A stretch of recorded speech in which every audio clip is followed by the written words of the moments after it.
LFA 140, Mota versus Abuev.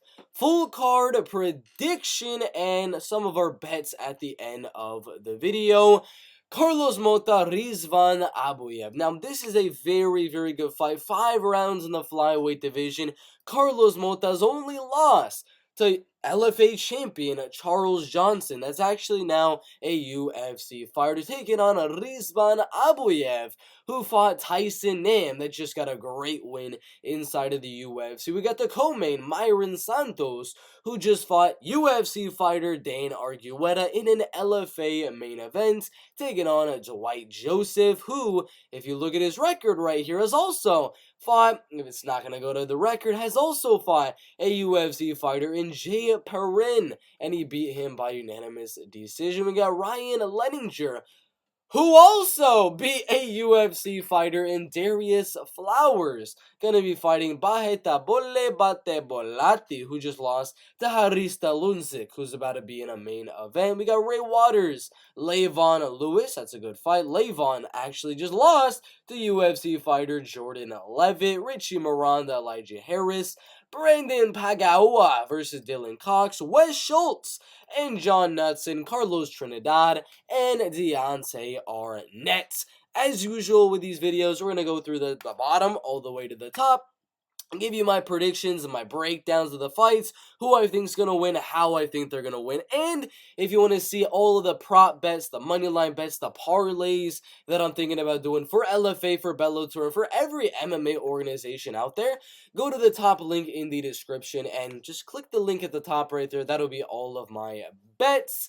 But if you want to pause the video right now, right here are all of the betting odds at the top, sort of middle right of your screen. So, without further ado, let's get into the first fight here in the catchweight division of 165 pounds. Carlos Trinidad and Deontay Arnett in the 165-pound catchweight division. Deontay 0-1, not really much to go off of there. I watched his last fight with Manatua Lamari, who's also going to be fighting in the LFA very, very soon, and he's good. Manatua Lamari is very, very solid. Got the minute knockout win, almost under 1 minute right there, and Deontay Arnett went for a leg kick, then he pulled guard and went for a guillotine. I mean, there's not really the best fight IQ. The striking form wasn't really the best by Deontay Arnett. He got taken down, he got ground and pounded, all of that good stuff. I think this is kind of a fight that the LFA is just wanting Carlos Trinidad to get a really, really solid win, because he's coming over from BKFC,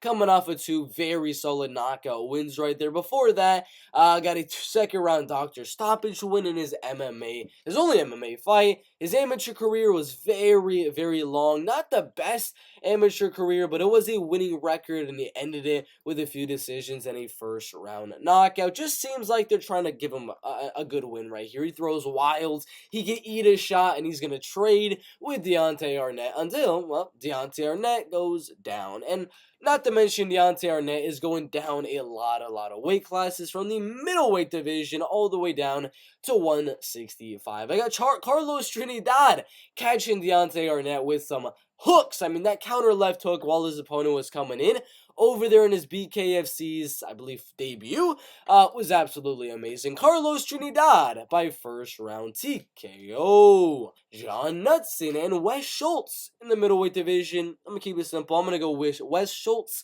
to win this fight by a submission. He's going to be a lot taller, a lot lengthier, and things like that than John Knutson, and he's going to be a lot more active and a lot younger than John Knutson. John Knutson's last fight, 9.5 years ago. I'm not going to pretend like I know so many things about John Knutson, because, I mean, I have no idea what he's been doing in the last 9 years, but I know Wes Schultz is an amazing grappler, amazing jiu-jitsu guy. He's going to take the fight down, submit John Knutson in round number 1. Braden Pagaoa versus Dillion Cox in the flyweight division. This is a solid fight. Dillion Cox, good wrestler, got good takedowns, good ground and pound, goes for that rear naked like he did in his second to last fight. Got the guillotine in one of the fights before that. He did lose by guillotine as well, which is very, very interesting. But he's fighting Braden Pagaoa, who's just going out there looking to stay at range, jab you 1-2, he just fight you at range, and eventually look for that counter punch as you were coming in. He's got very, very solid striking. Takedown defense, it's a little okay. It's not the best takedown defense you're going to ever have. But Braden Pagaoa is a 6-1 favorite. I'm going to say that right now. No. No, I think this is a pretty pick'em type of fight. This fight definitely could go either way. I'm gonna go Braden Pagaoa to win the fight by knockout. I think the LFA wants him to get another good win. He's had a few other LFA fights. He's got good striking, good counter abilities, and good movement on the feet. I think he'll get that TKO, but do not count out Dillion Cox. This man could go out there, ride the storm in round number 1, and win round number 2 or round number 3. Possibly even get a finish in those later rounds. You never know. Dillion Cox is definitely live. But I'm going to go Braden Pagaoa in that fight. Richie Miranda and Elijah Harris in the lightweight division. Betting odds, I mean, they're fully expecting Richie Miranda to go out there and win the fight. I am as well. I mean, he's taller, he's lengthier, not as experienced as Elijah Harris as a pro, but as an amateur, he did have a lot of experience with 7 wins and 1 loss. The only 1 loss by a split decision. He had a few fights as well, pretty up and down career as well as a pro. Got a rear naked choke submission loss a few years ago too. Should be UFC fighter Anthony Romero, who just had a few good wins over there in Fury FC. But for this fight right here, I think it's going to be very, very simple. I mean, Richie Miranda put such ungodly pressure on his opponents. I mean, Devin Dixon was gassing out in round number 2 because the amount of pressure Richie Miranda was going out there putting on. He just puts on so much pressure, then goes down for the double leg, takes you down, gets your back, rear naked you, or gets that front headlock position, pulls guard, gets the guillotine, whatever the case may be. This guy will go out there, and I think he gets the finish on the ground. Richie Miranda in round 1 or round 2 with the submission. Ray Waters and Leivon Lewis in the welterweight division. Now, betting odds wise, I don't know. I don't know if this is this a little bit too much for Ray Waters right here. He is a 5.5-1 favorite over Leivon Lewis. That's crazy. He started at -115. Now, I do agree. Ray Waters should win the fight. Ray Waters showed really good power in his last fight, knocking out Ovidio Borjorquez in 4 minutes 43 seconds. He knocked down easily LJ Porti in round number 1, then took his back and submitted him. This dude's got deadly power in his hands, really solid striking. But he's a dang wrestler. This dude, I believe he wrestled at ASU, Arizona State University. He's a very solid wrestler and grappler on the ground. I think he should win this fight, especially because the last fight for Leivon Lewis, he did get anaconda in round number 2. Wasn't like he got taken down by Jordan Levy. It was just Jordan kind of just hopped on his back and just kind of played that guard position reverse, and then he got that anaconda choke submission. So it's going to be an interesting fight. I mean, Leivon hasn't really fought in a while, but he's solid. I mean, he was undefeated as an amateur, undefeated as a pro with only 1 loss to Jordan Levitt. So he's a live underdog right here to go out there and possibly keep it even on the feet, defend the takedowns.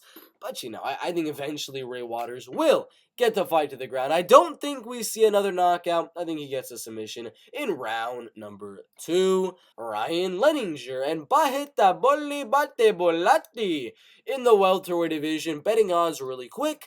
-160 for Ryan Leninger. Started at -260. So money is coming in on Batebolati. Batebolati, however you say the name. So I actually agree with the odds. I think these odds are pretty much right where they should be. Now, Ryan is a lot taller. He's got similar striking abilities to Bahatebole, Batebolati, in that they both have similar speed, similar power. They both have good leg kicks, a good jab, and things like that. I mean, the striking is probably going to be a stalemate here. I don't really think one guy is going to have such an outstanding advantage in the striking over the other guy. I think it should be pretty even there. But Ryan Leninger obviously is going to be better on the ground. I don't know why so many people are saying knockout for Ryan Leninger, but I think he's going to get the submission. I mean, he did get a knockout win in his last fight. got a knockout win over Josh Kennedy, but these are losing record fighters. He did beat Darius Flowers, who's about to fight in the UFC, by second rounds. Guillotine choke submission. He's got another guillotine down here. I think it's either going to be that ground and pound TKO or a submission. I think Batebolati is going to give his back in this fight. Ryan Leninger will put in the hooks, and I think he gets a rear naked, not a guillotine, in this fight. Mairon Santos and Dwight Joseph in the featherweight division. Dwight, good wrestler, went out there on the Contender Series 3 years ago, and he won against UFC fighter Jay Perrin. Then he got a good knockout win over Will Schultz, and then a decision win on Taylor Moore. I mean, he was doing very good, taking people down, destroying them on the ground, and just walking off right after that. Now, when he's fighting Mairon Santos, doesn't really have the best takedown defense. If you watch his last fight with Daniel Argueta, who is a good wrestler, who is a very good grappler, was able to take down Mairon Santos pretty much with ease in that fight. I don't know what's up with the betting odds here. If you look at them right now, Dwight Joseph is plus money. I don't know why. I don't know why. But as I said in the title of this video, these are LFA predictions, confident picks, and bets. So, the only bet I'm going to give you is going to be this one right here. It's going to be Dwight Joseph. I'm going to put 1 unit on Dwight Joseph at plus 105. And then maybe, possibly, if there's a decision prop on him. But, come on, guys. I mean, 88% going Joseph on Tapology. He's an underdog on the betting odds. Started as a 2-1 favorite, coming off a fight where he was taken down and lost the fight on the ground. Then he got TKO'd later on in the fight. He's fighting Dwight Joseph, who is a very, very good wrestler and a grappler. I think Mairon wins round 1, Dwight Joseph wins round 2, and wins round 3. Gets that unanimous decision. Carlos Mota and Rizan Abuev in the flyweight division. If you want to see the betting odds, 2-1. Carlos Mota started minus 140, is now minus 244. Odds to go over 3.5, pretty much 50-50. So they're not thinking this fight goes all the way. I don't think so either. I do think this fight will be either a Rizan knockout. The dude has some crazy power in his hands, knocking out Ilya Cherkashin in his last fight in round number 3, which tells you at any moment in the fight, he can go out there and Leon Edwards it and just catch his opponent. He's got very good power, and he is willing to trade with his opponent like he did with Tyson Nam in that fight. But the grappling, the film that I've watched of him is not too good. It's not the best. I would say the way Rizan is going to win is going to be on the feet here, just looking to look for that knockout. Now, for Carlos Mota, his game plan here is to go out there and strike with him a little bit, figure out that range, body kick, body kick, body kick. Don't really try to box with the Rizan Abuev, because that's going to be how you get knocked out. You just want to kick at range, use those deadly body kicks that you've used to get 2 body kick knockout wins. I mean, that's just insane to me. But use those kicks at range, have Rizan come in with those big shots, trying to knock you out, and then tire him out with the wrestling, tire him out with the grappling, and finish him off in round 3 or round 4 with the submission. Carlos Mota by submission in one of the later rounds. I mean, round 3, 4, 5, one of those rounds in the flyweight division. Those are the confident picks. So those are the predictions for LFA 140 Mota versus Abuev. I got Carlos Mota. Let's go over to the betting odds. I got Carlos Mota, who is at minus 244. I got Dwight Joseph, who is at plus 105. You know, if I am predicting someone to win and they are plus money, I will bet that person no matter what. I'm going to put $100 on Dwight Joseph. Ryan Leninger, Batebolati. I got Ryan Leninger winning that fight. Maybe I bet him, maybe I don't. You have to find out. Clicking the link down in the description. Ray Waters, minus 550. I have him winning, but those odds are crazy. Richie Miranda, I got him winning. Odds are interesting. I mean, I don't really want to dispute it. I don't know if I'd go less or I'd go more. Seems about right. Braden Pagaoa. Those odds are iffy. Those odds are iffy. Maybe a little underdog bet there. Carlos Trinidad. I mean, I think he wins. I think he gets a knockout, but you know what I'm saying. Wes Schultz, I also think he wins. So I have all favorites, which are all huge favorites on the prelims. Minus 400, minus 900, minus 600, minus 500, minus 550, and then we go up to the top, minus 160, plus 105, and then minus 244. It is insane how big of the favorites are. So the only bet that I'm going to give all of you guys is going to be my Dwight Joseph bet. That's all I'm going to give you. I will do some other prop bets, a parlay or two, and then I will do a few money line bets. But yeah, those are the bets. Now, confident picks. Number one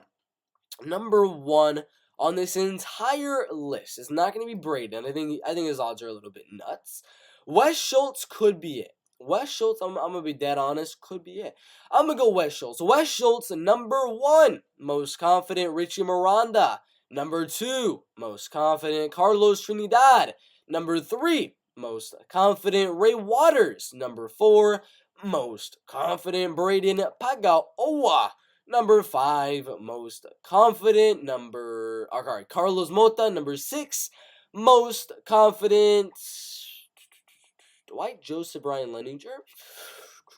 I think they're 50-50. I have the same confidence on both of them right there. I mean, that's around like 65-60%, something around that range. So, that's tough. That's a tough one. I'm gonna have Dwight Joseph as my least confident, but that's only because of the height and reach of Mairon. So Ryan's gonna be there, and then Dwight Joseph is my least confident pick of the fight. The only bet that I'm gonna make is on that least confident pick of the card. That's only because there's so many huge favorites on the card. Plus, I feel good about Carlos Mota and Ryan Leninger. You know. But yeah, those are the predictions. Those are the confident picks. That is one of the bets. Check the description for all of the other bets. Thank you guys for watching. We'll see you in the next one.